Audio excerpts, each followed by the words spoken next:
অর্থ লেনদেনের ইতিহাসে ডিজিটাল পেমেন্ট সিস্টেম একটি বড় বিপ্লব এনেছে। ডিজিটাল পেমেন্ট সিস্টেমের অন্যতম জনপ্রিয় একটি নাম গুগল পে।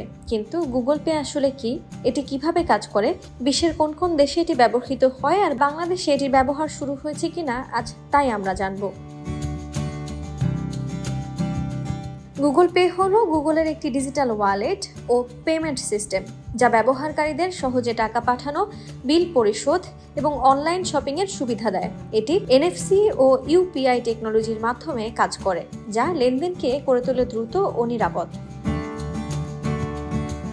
গুগল পে আসলে গুগলের একটি প্রোডাক্ট।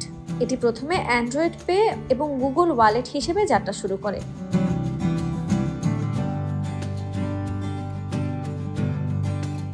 এরপর 2018 সালে একীভূত হয়ে গুগল পে নাম নেয়। গুগলের ডেভেলপার টিম এবং সিইও স্যান্ডার পিচাই এর নেতৃত্বে বিশ্বব্যাপী এটি ছড়িয়ে পড়ে।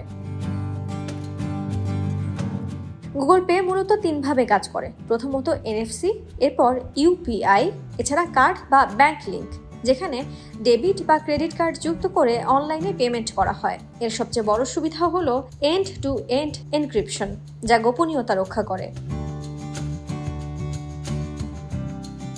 গুগল পে ব্যবহার করতে চাইলে আপনাকে অনুসরণ করতে হবে নিম্নলিখিত ধাপগুলো। প্রথমে গুগল পে অ্যাপ ডাউনলোড করতে হবে, এরপর গুগল অ্যাকাউন্ট দিয়ে লগ ইন করতে হবে, ব্যাংক অ্যাকাউন্ট বা কার্ড নাম্বার যুক্ত করতে হবে। এরপর পরই পেমেন্ট বা ট্রান্সফার শুরু করা যাবে কিউআর কোড বা ফোন নাম্বার দিয়ে।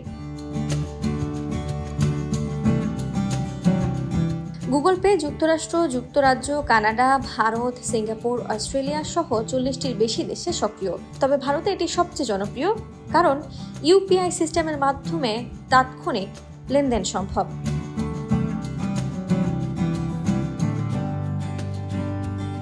বাংলাদেশে আনুষ্ঠানিকভাবে গুগলের ডিজিটাল পেমেন্ট সেবা চালু হয় 24 জুন। ঢাকার একটি 5 তারকা হোটেলে বাংলাদেশ ব্যাংকের governor Ahsan H Mansur Google Pay এর উদ্বোধন করেন। City Bank, Google, Mastercard ও ভিসা যৌথভাবে বাংলাদেশে এই সেবা চালু করলো।